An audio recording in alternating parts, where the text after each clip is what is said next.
Spokane Valley could become a sanctuary city of a different Councilman kind. Caleb Collier says that this I'm proposing that the city of Spokane Valley issue a proclamation stating that our city is a Second Amendment sanctuary city.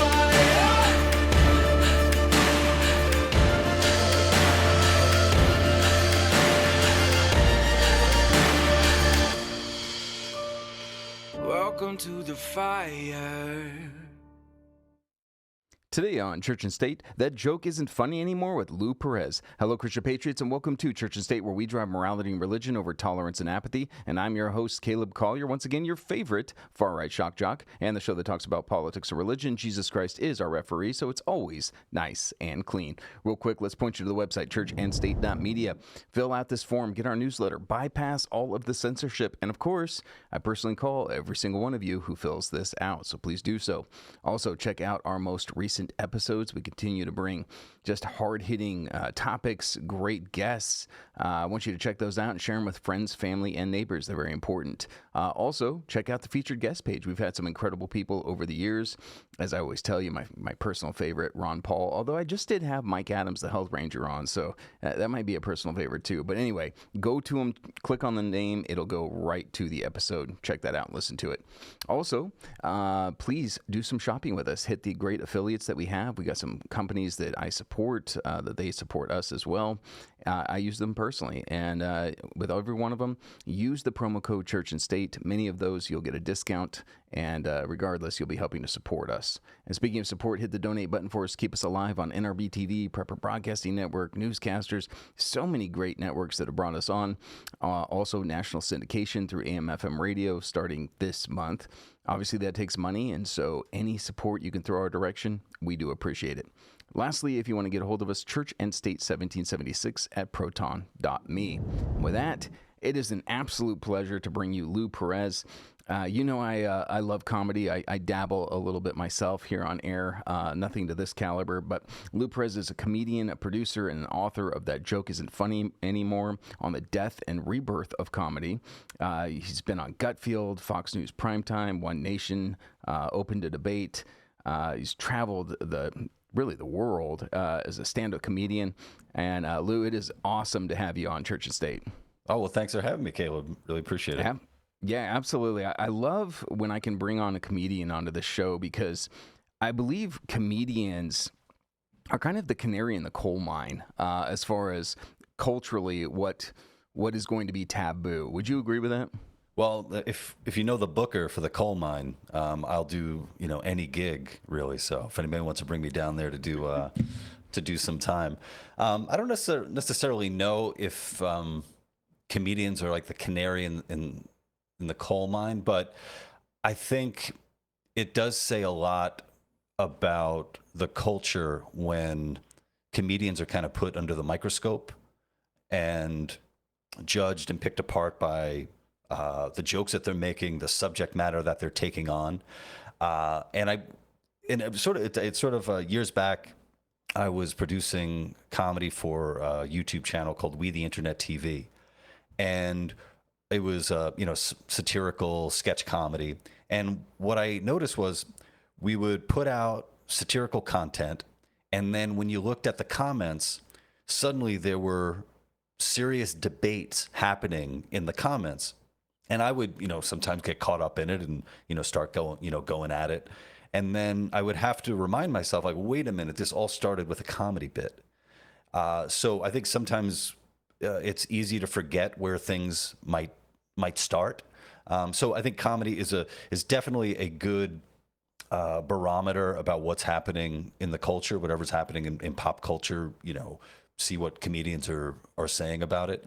And I do agree that comedy can be a way to talk about things that might be a little too controversial to talk about, quote unquote, over the dinner table or that sort of thing.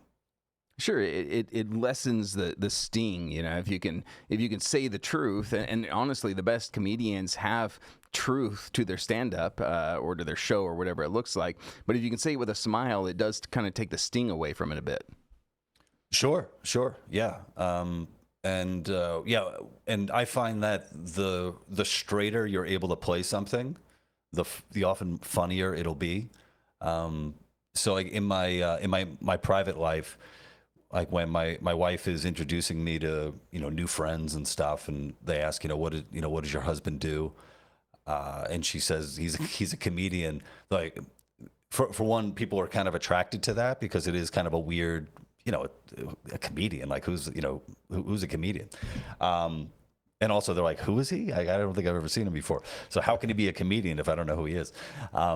But there's also there's something like, they're like, wow, he's pretty serious. It's weird to think that he could be a comedian. So I often find myself, I'm delivering lines in a very straightforward manner, in a straight face, where people don't get that I'm joking and that I need to, maybe let them in on the joke.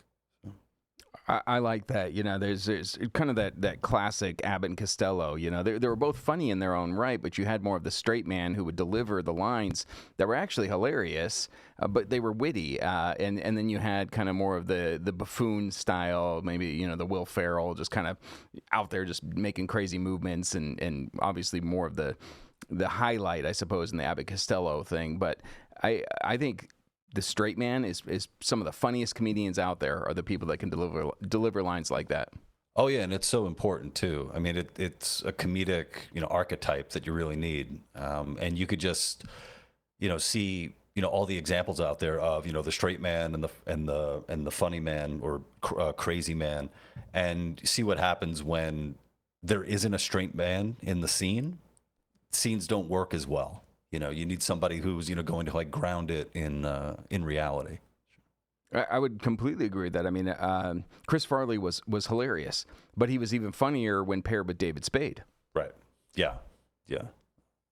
I love the comic routines. I love how many truth. I mean, obviously, one of the individuals that stands out would be George Carlin, who told so much truth. It kind of got him in trouble, but people loved him and they laughed, and he sold out everywhere he went. Yeah, and when I was younger, I was a huge Carlin fan. When he passed away, and I think we're coming up on, oh my goodness, maybe 15 years or more. You could fact check me on that, but it's been a long time since he passed away, and I remember crying like a baby when he passed away. As I've gotten older, though, I have like gone back and watched some of his routines, and some of them I think are just brilliantly performed. The 7 dirty words you can't say on television, I think still holds up, and so much in part because of just him as a performer. He was excellent on stage. But some of those, quote unquote truths, I don't necessarily know if they hold up. And whatever. He's a complicated man, just like everybody. I read his autobiography and stuff, and he's a man of contradictions. He apparently had a problem with the rich, with rich people, especially rich white people. He happened to be a white guy. He happened to be Irish.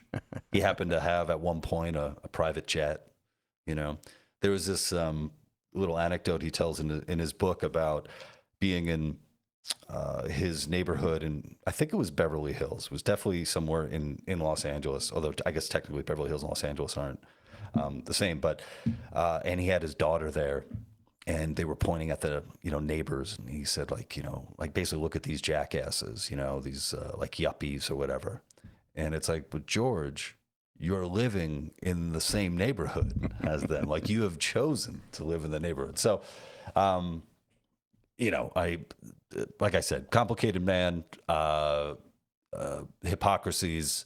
Some stuff doesn't hold up, but the stuff that does hold up, I think is brilliant. Sure. So let me ask you this. From my view, anyway, I see the pendulum having swung the other direction, and I see that as a positive. There was a time period, honestly, not too distant in the past, where comedians were getting canceled. You had individuals like Jerry Seinfeld, for example, who was going to colleges, and then he's just like, I'm not going to colleges anymore because I literally cannot do any stand-up. Everybody's offended. And now it seems like within just the past few years, the pendulum has shifted, and people are enjoying the controversial again. And people are enjoying the jokes based on stereotypes. Are you seeing something similar there? Oh yeah, I mean, my book came out a few years ago, That Joke Isn't Funny Anymore, on the death and rebirth of comedy. I think that's the title. I forget. It's a long time ago. But the book was very much one of hope and a positive book, and looking at even being in the belly of the beast, the eye of the storm of, I guess what might be called woke 1.0. I thought it was a fantastic time for comedians. I think if people spent most of their time getting their comedy from network television and late night comedy, you might look around and be like, man, this is scary. Like, comedy's dead. But all you needed was some Wi-Fi, and you can be able to go out there and find all of these independent creators and comedians who are able to show their stuff. And what I found was, definitely at that time, there seemed to be a lot of new sacred cows, that suddenly out of nowhere, they were given this, you dare not blaspheme against these things. And you had a lot of comedians that refused to go that way, and I think it opened up a lot of opportunity for comedians like myself to say, like, hey, if you're not making fun of this, that, or the other thing, well, okay, I got jokes, I'll go and I'll do that. And I definitely think things have turned around and been a lot more positive. I think if you want to find like kind of the perfect encapsulation of that, I would say look at Shane Gillis. In particular, Shane Gillis was hired to write for SNL. He was fired from SNL because of some stuff that he said on one of his podcasts. And then years later, he then is invited to host SNL. Right. So I think just looking at that, really shows, which direction we're going, for sure. Sure. Do you think Dave Chappelle contributed to breaking through that woke glass ceiling, as it were? Yeah, I think so. For one, I think, like in particular, him taking on the trans stuff, right? His willingness to do that, I think, made him, a target for a lot of activists. One can argue that, while one can argue that, maybe it had an impact on his comedy that wasn't necessarily all positive, because he had so many specials, it seemed. And it was sort of like, they were almost serialized. Like, you needed to see the one special to understand where he was on his journey talking to the other one. So there was that, but I think that's more of like, an artistic, critique. But I think his willingness to do that, to make those jokes, especially to do it on a platform like Netflix, when the people came out, when the people working at Netflix kind of, took to activism, wanted to take him down, and Netflix stood behind him, that was a big thing. And, granted, Dave Chappelle is Dave Chappelle. I mean, they're standing behind a giant in comedy, but I do think that even that gave a lot of, I think it resonated a lot with, comedians that weren't necessarily as well known. And then I think Ricky Gervais as well. He's probably another person who had a big impact on that. But yeah, I think for sure he played an important role.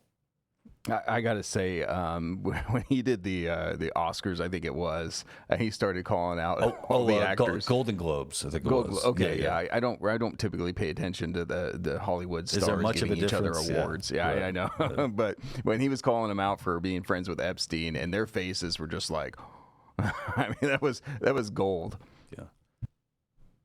Well, I think that's something that we've seen over the last few years. I mean, one of the great things about social media, about people being able to produce their own content, is more people are able to talk, and more people are able to comment, and go after people who are elite, who are living in their bubbles, who have been kind of outside the range of criticism, right? And so that's a good thing. I mean, it's the downside of it is that you have a lot of people who are speaking who it's like, oh man, it's a lot of noise, it's a lot of garbage, coming out there. But there really is something that's happened to celebrity over the years where it's been diminished. There's like kind of no more glamour. Anyone can, go look at, Hollywood of like, the 60s and 70s and stuff. And I say even like, through the 80s, and it was a lot more glamorous. These people were very much, kind of treated like gods in a way. And there's been, something just about social media and more people being able to comment that's kind of brought them down to a level where now, I mean, God, there's sometimes I look at, I see clips of those shows and I'm like, I don't know who that person is, or, I don't know what's going on. So. Sure. Yeah, I'm definitely in the same boat. And a lot of this they've done to themselves. There was a wall of separation, if you will, with Hollywood and the masses. And they had their PR people, and if they were going to say something, it was rehearsed. And now they're getting on their phones, they're posting on social media, and you're like, that person's an idiot. Yep. Like I can't even watch anything they do anymore. Yeah, or I mean, look at someone who I loved as an actor, Brad Pitt. Who doesn't want to be Brad Pitt, right? But all the stuff that he's been going through. I mean, he has like all of his kids, like basically, wanting to change their last name and stuff, and. I don't know, as a father, as a man who's never been as handsome as Brad Pitt and never will be as handsome as Brad Pitt, but I am a father. Man, I can't imagine making that trade. Being Brad Pitt for a year, but without my kids. That's tough. But are we a gossip show? Are we gossiping now? We might be. Yeah. This might be the closest that I've ever come to being like TMZ. Maybe I'm not sure. Well, let me ask you this one. There was during that woke period, there were subjects, as you said, that were just people didn't want to approach, and there was a lot of that cancel culture going on. A lot of people were offended constantly, and yet. A lot of these stereotypes, they're funny because there's an element of truth to it. For example, if I make a comment that women who like women tend to love Subaru Outbacks, like we laugh about that, but there's truth to it. Is that something that all comedians strive for to kind of, I don't even know. Like, is it, just a touch of that racism and then come right back from it, or sexism and come right back from it? I mean, I have to admit, I'm a big fan of Subarus. No, are they sponsors of the show? If they are, then I'll do a reading, a live reading for them. I really like good racist jokes, like racist, sexist, misogynistic. What's it? Hating men, whatever that word is for hating them. Misanthropic, people who hate humanity. I really like really good jokes. That doesn't mean that I like to carry that stuff into my personal life, right? I will, gladly, read a whole book of, racist jokes, and rather than succumbing to, the pitfalls of racism. And I think that's an important thing. And, as online discourse and stuff has opened up, and people are, sharing memes and all this stuff. I mean, some of the funniest stuff you will ever find is from, some anonymous account online. For those who don't know, if you guys go on X right now and follow Howling Mutant Zero, he has some of the best dark humor out there. And I get a kick out of it. But, I'm able to compartmentalize, right? I mean, I do make jokes for a living, and, I'm able to, have jokes making fun of being a dad, being a husband, while at the same time being a devout dad and a devout husband. So. Well, I just followed him there, so that's a fantastic tip. Anybody else who enjoys a little bit of dark humor, there you go. You can go check out Howling Mutant. But I got to tell you, I served in the Marine Corps, and we had black, white, Jew, Asian. It didn't matter. I mean, we were all Marines, and we'd all gone through the same circumstances to get to where we could wear that Eagle, Globe, and Anchor. And some of the things that we would say to each other, I mean, if you were woke and you walked into the Marine Corps, at least when I served, you would be so offended. But we were cracking jokes about the brothers liking fried chicken, and it was just constant. The Asians couldn't drive, and all that stuff, and we all loved each other, and we all laughed about it. Yeah, no, and I never served in the military, but I found that some of my favorite fans who really enjoy my stuff are veterans. I remember we were going like back and forth on something. I don't know if it started out as a joke about abortion or a comment about abortion. And this guy, he was a veteran. He had said, "Oh, you want to, force a woman to carry a retard?" And I responded back, "I would never force a woman to give birth to a Marine." And he was a Marine, and he, absolutely got a kick out of the joke. And it's like, yeah, we're going back and forth, we're joking around. I mean, plus, the stuff that I'm sure that you guys have seen, not only on the battlefield, but after, when people come home and dealing with a lot of broken, traumatic psyches and stuff. There are different ways to cope and to handle and to deal with it. I know you have projects like the Wounded Warrior projects, which I think are really important for the men and women who served or coming back. And then there was a project. Man, I'm my apologies for not remembering the organization's name, but they used to film like short films and stuff with veterans. And one of them, I think it was like a zombie film that they did, and casting was pretty easy.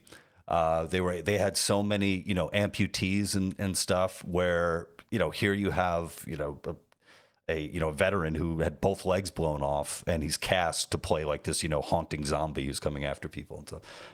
So I think there are so many ways of, dealing with that trauma and trying to, use it and sublimate it and turn it into something positive.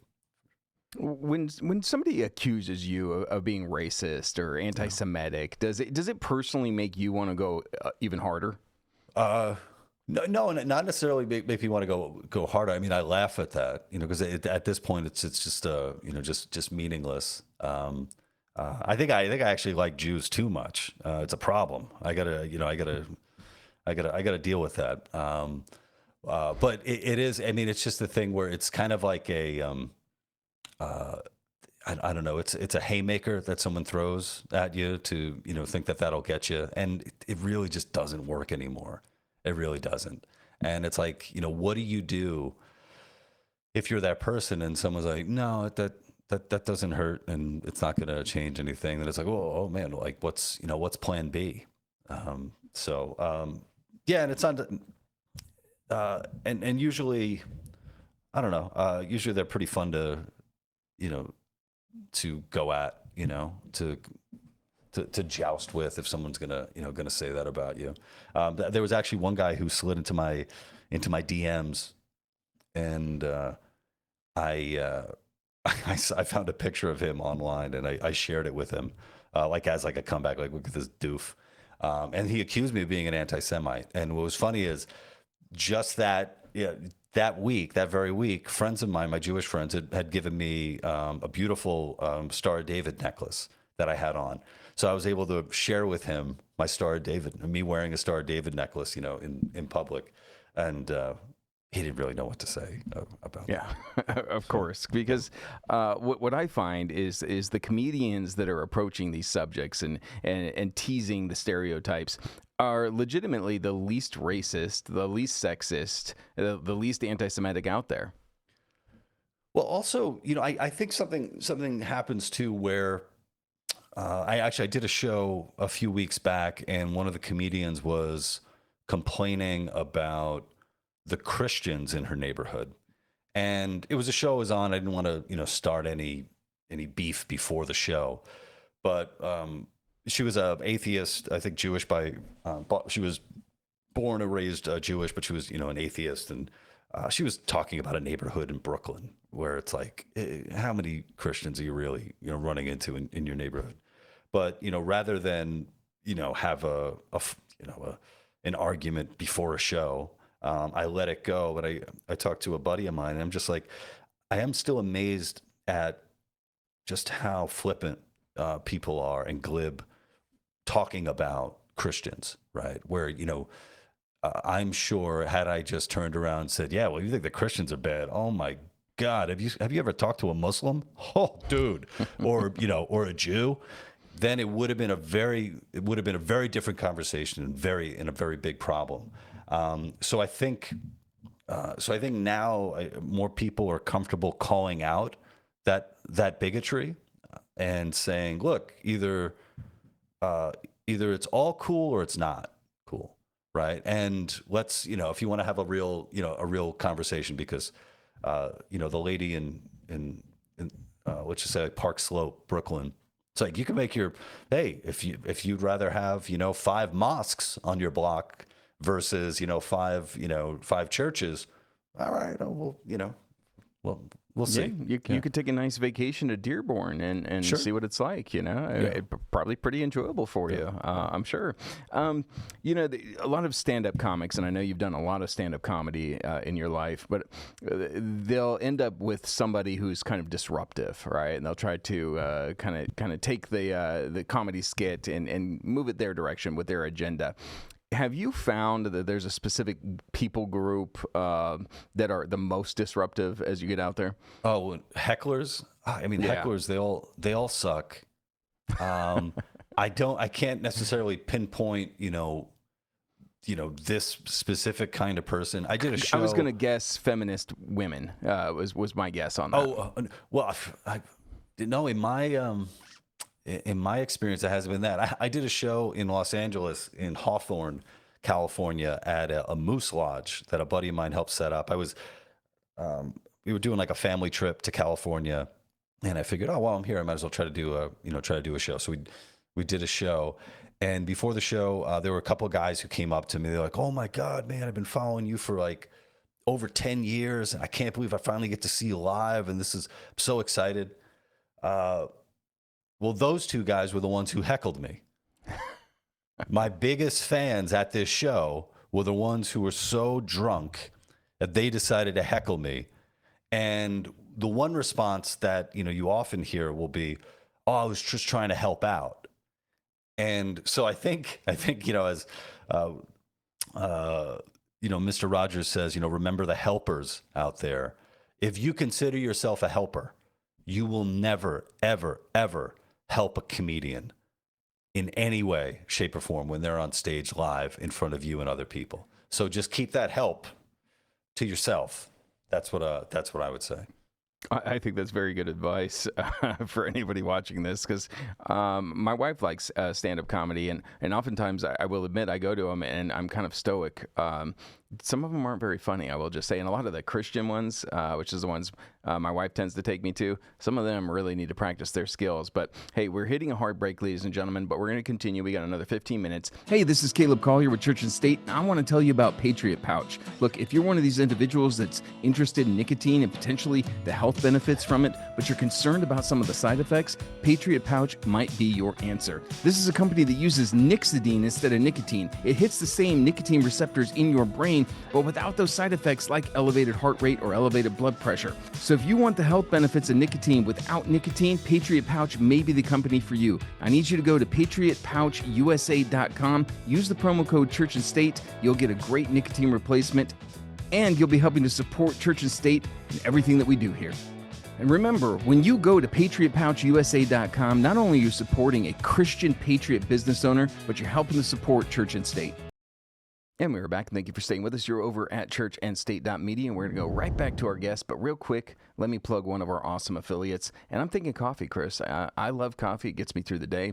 A lot of the coffee companies, though, like Starbucks, dare I say, I don't really like to support. And plus, you're going to save a whole lot more money if you're brewing it at home. So go check out Hunter's Blend Coffee. It is delicious. They got some dark roasts that I absolutely love. They're Christian, they're patriots, and you really need to be careful, ladies and gentlemen, nowadays where you're spending your money. So here's a company that I trust, that I use personally. Chris likes it even better than I do. Go check them out, Hunter's Blend Coffee.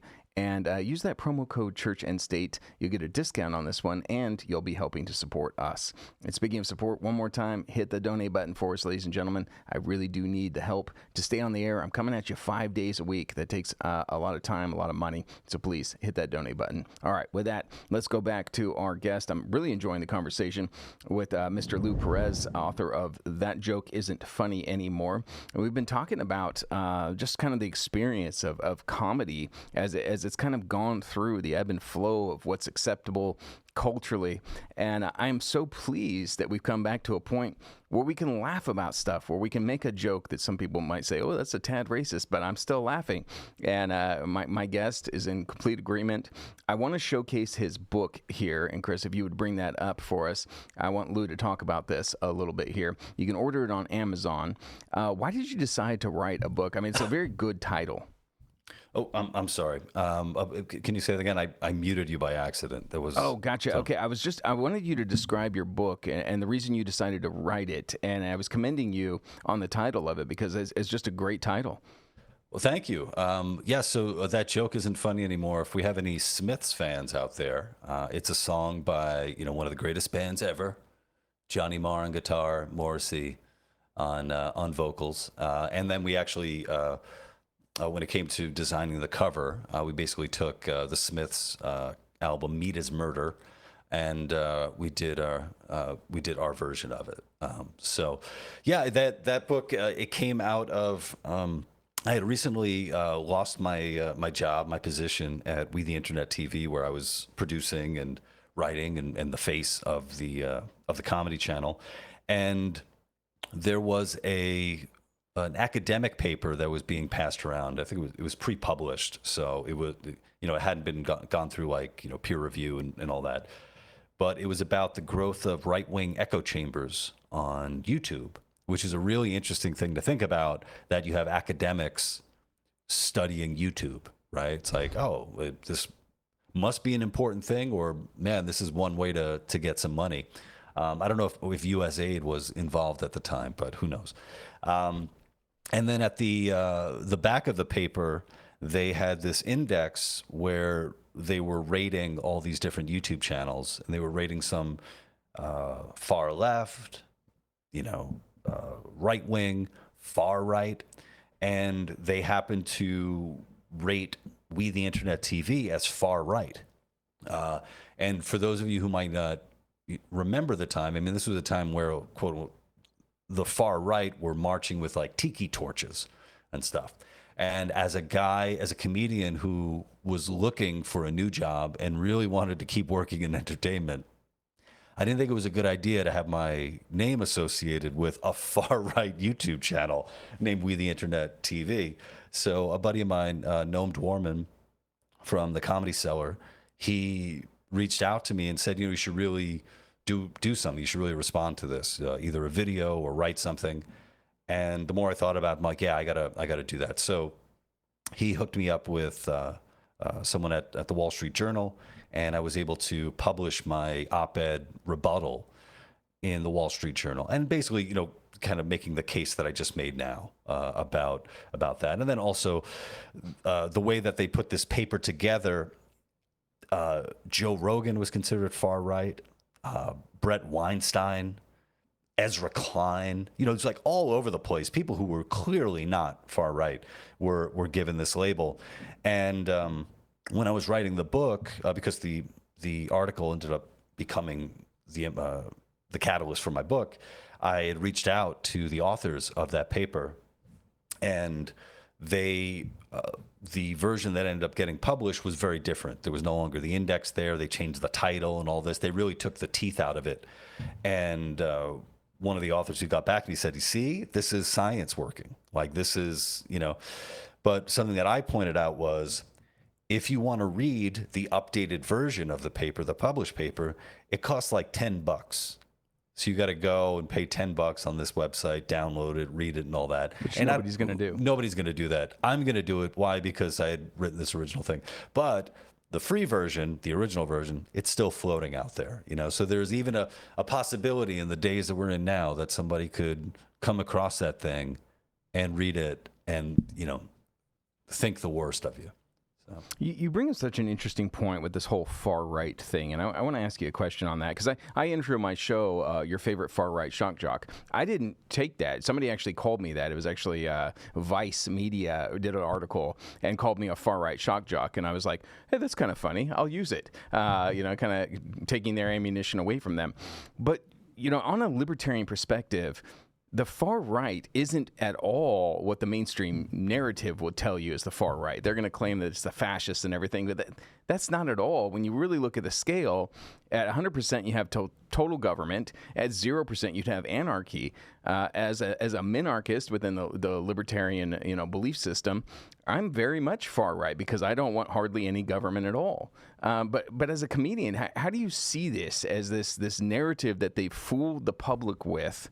On what a far-right individual actually is? Well, I think it just shows how difficult it is to really pin down what people are and what people believe, and that these boxes don't do well enough, I think, to really define somebody. I think ultimately it's important to ask somebody like, well, what is it that you actually believe? And I have friends of mine, for example, a buddy of mine, he has a microbrewery, and kind of the culture around microbreweries are very much kind of, as you would describe, like, libertarians and stuff, people who, creators, they want to make for them, for themselves, entrepreneurs and all that. And because he is in the microbrewery business, people think all these other things about him, like even people in the microbrewery business think like, oh, well, he must be really into guns. He's not a gun guy at all. I think he's pretty, he's pretty anti-gun, actually. But it's funny where it's sort of like microbrewery is coded this way. If you have a microbrewery, therefore you have all these other things. And I think it's a lot more. I think people are a lot more complex than that. So, yeah. Yeah, I mean, that's interesting. Different neck of the woods. A lot of the microbreweries out here are hardcore leftists, and they're all specializing in their IPA, which tastes like pine. Eat them. I can never, ever get into IPAs, man. It's just, it's like the taste of, it tastes like a haunted beer. In a way, it's like there's something that happened to this beer that it's not able to go on to the other side. It has unfinished business here, and it's haunting. Yeah, to me, I'm sure you remember back in the day when we were, to be quite frank, underage, and we'd get whatever we could. It was like you'd drink like half a bottle of Old English. Malt liquor, and by the time you got halfway through it, it finally tasted okay. That's what an IPA is to me. You got to get through like 2 or 3 of them before you're like, okay. But it's not because they taste good; it's because you've dulled your senses. Yeah, and it's like, life? There's enough suffering in life. You don't have to, bring it upon yourself. Just enjoy it. Like, I'm a margarita guy. I like skinny margaritas actually. They're don't let the feminists, get you to believe that it's a feminist drink, right? I don't like all that sugar, so I like less sugar in my margarita. But I mean, I will, happily down margaritas. Well, I can't down as many as I used to, but give me 3 of those over an IPA any day. Yeah, I mean, it's a little bit like Scrubs with the give me a apple teeny, light on the teeny. Yeah, I mean, it's fun. I like a good old fashioned, and that's my drink of choice. But definitely not something that I literally have to pinch my nose to drink. And all these people wearing flannel that wouldn't even be able to survive the outdoors for 3 hours, are telling me, no, this tastes like lemon and a hint of hops. And you're like, no, it tastes like garbage. Yeah. Garbage juice. You're drinking garbage juice. Well, I'm glad we're like-minded on this one. I also want to point out your website here as well, thelouperez.com. There's a lot on this website. I mean, you can book, there's productions, writings, podcasts, and I want to get into the podcast as well that you do. But tell us a little bit about this website and what people can expect. I love the woke James Bond, by the way. That's or no, this is James Bond fighting for free speech. Never mind. But James, that's also very solid. Thank you. Yeah, Elon Musk, he actually retweeted that on X a while back, and it has like over 40 million views or something like that. So yeah, that was a very cool day to be on my phone, just seeing just tons and tons and tons of comments and new followers and stuff. Yeah, I mean, my website, it's if anybody wants to, keep up to date with what I'm up to, they can join my mailing list there. And I use Substack as well. Okay, and then the podcast, the Happy Hour Econ, and it's a comedian and an economist, and I got to say, I love the mashup here, because oftentimes when people are talking about the economy, it's a bit dry, to put it lightly, but you throw a comedian in here, and now, especially with what we're experiencing with inflation and everything, you kind of have to laugh, otherwise you might cry. Yeah, I mean, I have the honor of, co-hosting this with Phil Magnus, who is an incredible, brilliant economist and historian. Some people you might know Phil from some years back with his amazing debunking of the 1619 Project. He's the guy online where people will be like, "Oh, dude, why don't you try to read like some Karl Marx before you comment on it?" And then he shares the book cover of the works of Karl Marx that he edited. So every episode, it's really fun to be speaking to somebody who knows so much more about this subject than I do, and can make it, seriously interesting. And so it's been a lot of fun, and every episode is like 30 minutes long. It's kind of these short bites of economics. And what you really see is that, as dry as some people can make it, I mean, economics is around us, and we're doing it every day. Trade-offs and personal choice and all that stuff. So it's really fun when you're able to see it happening around you and comment on it. And so I've been having a great time with that. I think it's such an important subject, and regardless if people find it to be a dry subject, it is all around us, and politically we're seeing it. I mean, we have the rise of the DSA right now. Yep. The liberal left has gone over, and they've fully embraced a lot of socialism practices, and you and I both know socialism ultimately leads to communism, and so yeah, that is an economic theory of total state control, and individuals like you are going to be on that free market side of things, and we should be having good, meaningful conversations. And if we sprinkle a little comedy into that much better. Yeah, and with the DSA as well, Democratic Socialists of America, I mean, they've seen their ranks grow, but considerably. I mean, they're, I think, at 120, 130,000 now. They're organizing and being part of convoys to Cuba. They are winning elections all around the country, and the mayor of New York City is one. And I think they have a message that is resonating with people and needs to be combated for sure. And you could just tell how much they're resonating with the fact that the Democratic establishment is scared of them as well. I mean, they're basically using the Democrats as a way to gain power and influence. So I think it's really, really important to remind people of, what's at stake here, historically speaking, because, well, we've seen it happen, all over the world. So I would definitely agree with that. And on the Republican side, they have their own concerns as well, because there's a lot more people that I'm seeing anyway that are coming over to that liberty side, whatever that may look like, whatever they want to call themselves. But I think both sides are done with the establishment. One is going far left and one is going farther right. Yeah, no, I think I think that's a good way to put it. And again, I think it's really tough in a two-party system. I mean, each party will necessarily have to have a tent big enough to allow for, I don't know, undesirables, and so it's sort of like, well, which undesirables are you more comfortable with, Well, I think when I go home tonight, I'm going to have a margarita in your honor and a salute, as the Italians would say, to the undesirables, of which we are probably both a part of. I'm trying to be more desirable. I'm trying, I got to go work out a little bit more. I got to groom a little better. Got to figure out what I'm plastic doing. surgeons could make you look like Brad Pitt. Yeah, I'm just saying. Yeah, well, that's what the liars will say. I gotta figure out what I'm doing with this hairline, though. That's probably, it might be a trip to Turkey in my future. We'll see. I've thought about that too. Mine's going up a little bit as well. So, hey, it's been an absolute pleasure to have you on. We've hit the conclusion of the show. I want to remind everybody, I'll just do the one website right here. We've already covered all of them, but go check out the LouPerez.com.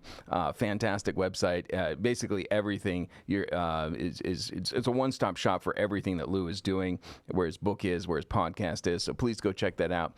Lou, any last words for the audience? No, thanks so much. I had a great time, and if anybody is out there looking for some reading material or listening material, I also narrate the audio version of my book, That Joke Isn't Funny Anymore, and that's available on Amazon. There we go. All right. Well, there you go, audience. TheLouPerez.com. Go check it out. Lou, I'm going to go ahead and close this out. If you hold on one more minute post-production and say our goodbyes, I'd appreciate it. Sure. Thank you again for joining us on Church and State. Thank you. All right, ladies and gentlemen, there you are. Comedy is not dead. It's come back with a vengeance, I would say, and I applaud this. I love the ability to go and see a show where I don't have to be concerned about wokeness and the ability to make fun of everything and all things. I've told you before, I'm a bit of an absurdist, and hey, life can be rather absurd. Church and State is brought to you in part by Colonial Life Spokane Independent Agents, Finders Insurance, and Mark37.com. I'm Caleb Collier. I was born for a storm. Welcome to the fire.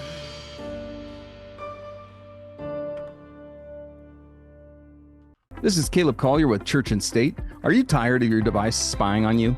Ladies and gentlemen, we live in 1984. Your phones, your tablets, your smart televisions, they all are spying on you. And this is why I heavily endorse Mark37.com. This is everything you need for your digital privacy. Phones, tablets, laptops, all of them are ghost protocoled. So that means that you are in charge of your own data. Just go to churchandstate.media, scroll over to shop, and hit mark37.com for all of your privacy needs. Make sure to use that promo code Church and State. Hey, this is Caleb Collier with Church and State, and I want to tell you about methylene blue. For a long time now, you've seen the Maha people using methylene blue. I thought I'd give it a try. You know what? It helped me considerably, not only with mental clarity, but also with insomnia. Now, you got to be careful with methylene blue because the market is filled with counterfeit products. But Best 365 Labs is the greatest methylene blue on the market. I'm telling you, take this stuff, enjoy the benefits, and it'll also have a little bit of fun when going to the bathroom. I need you to go to best365labs.com and use that promo code Church and State. You're going to get a discount. You'll also be helping to support Church and State and our pursuit of truth. Hey, this is Caleb Collier with Church and State, and I want to tell you about a great product, Liberty Cigars. I know for myself, there's nothing grander than sitting around a campfire, having a great theology discussion with a group of men while smoking a cigar. That's why I love Liberty Cigars. Every cigar has a story to tell. Not only are you going to be smoking the finest cigars on the market, but you're also going to get a history lesson with every single one of them. From George Washington to Thomas Jefferson, the heroes of the American Revolution, generals, presidents throughout history. I'm telling you, I absolutely love Liberty Cigars. I need you to go to libertycigars.com. Use that promo code Church and State. You'll get a discount, and you'll also be helping to support Church and State with everything that we do.